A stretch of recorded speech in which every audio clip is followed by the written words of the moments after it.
ನಾನು ಜೈ ಜಗದೀಶ್ ಮಾತಾಡ್ತಿರೋದು. ನಿಮ್ಮೆಲ್ಲ ರಿಪೋರ್ಟ್ಗಳನ್ನ ಓದ್ತಾ ಇದ್ದೀನಿ, ಕೇಳಿಸ್ಕೊಳ್ತಾ ಇದ್ದೀನಿ. ನನಗೆ ನನ್ನ ಮಕ್ಕಳದ್ದು ಭಯನೂ ಇಲ್ಲ, ನಾನು ಕೇರು ಮಾಡಲ್ಲ.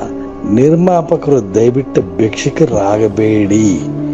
ನೀವೇನಿದ್ರು ಅನ್ನ ಕೈ ಕೊಡೋ ಕೈ, ಯಾರಿಗೂ ಕೈ ಕೊಡಬೇಡಿ. ಸಾರಾ ಗೋವಿಂದ ಥರ ಆ ಫೋಟೋಗ್ರಾಫರ್ ಇದಾನಲ್ಲ, ಅವನ ಹೆಸರು ನನಗೆ ಸಡನ್ ಆಗಿ ಬಾಯಿಗೆ ಬರ್ತಾ ಇಲ್ಲ.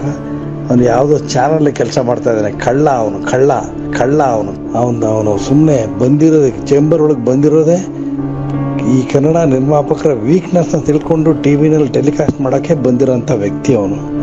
ಸಾರಾ ಗೋವಿಂದ ಅವರು ಇಂಡಸ್ಟ್ರಿಗೆ ಬರಬೇಕಾದ್ರೆ ಒಬ್ಬ ಪ್ರೊಡಕ್ಷನ್ ಬಾಯ್ ಆಗಿ ಬಂದರು. ಆದರೆ ಅವ್ರಿಗೆ ಇನ್ನೂ ಆ ಪ್ರೊಡಕ್ಷನ್ ಬಾಯ್ ಒಂದು ತೊಟ್ಟಿ ಕೆಲಸ ಅಂದರೆ ದಾನದ ಅನ್ನ ತಗೋಬೇಕು, ದಾನದ್ದು ದವಸೆ ದಾನಗಳನ್ನ ತಗೋಬೇಕು ಅನ್ನೋ ಬುದ್ಧಿ ಇನ್ನೂ ಹೋಗಿಲ್ಲ.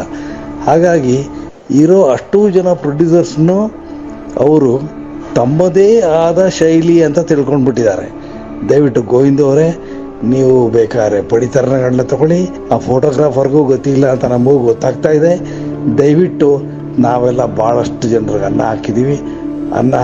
ಅನ್ನ ಹಾಕದೇ ಇರೋಂಥ ಸ್ಥಿತಿ ನಮಗೆ ಬರದೇ ಇರಲಿ ಅಂತ ನಾವು ದೇವ್ರ ಹತ್ರ ಬೇಡ್ಕೊತೀವಿ. ನಿಮಗೆ ಇವತ್ತು ಆ ಸ್ಥಿತಿ ಬಂದಿರ್ಬೋದು, ನಮಗೆ ಆ ಸ್ಥಿತಿ ಬಂದಿಲ್ಲ. ದಯವಿಟ್ಟು ಬೇಜಾರು ಮಾಡಿಕೊಂಡ್ರು ನನಗೇನು ಬೇಜಾರಿಲ್ಲ. ನೀವು ಒಂದು ವಿಷಯ ಹೇಳ್ತೀನಿ ಕೇಳಿ. ರಾಜ್ಕುಮಾರ್ ಪಾರ್ವತಮ್ಮ ಇದ್ದಾಗ ನೀವು ಭಾಳಷ್ಟು ಜನರಿಗೆ ಎಣ್ಣೆ ನೀರು ಕೊಡಿಸಿದ್ದೀರಾ ಅಂತ ನಮಗೂ ಗೊತ್ತಿದೆ. ಇವತ್ತು ನಿಮ್ಗೆ ಯಾರೂ ಕೇರ್ ಮಾಡಲ್ಲ, ನಾನು ಕೇರ್ ಮಾಡಲ್ಲ. You are a shit.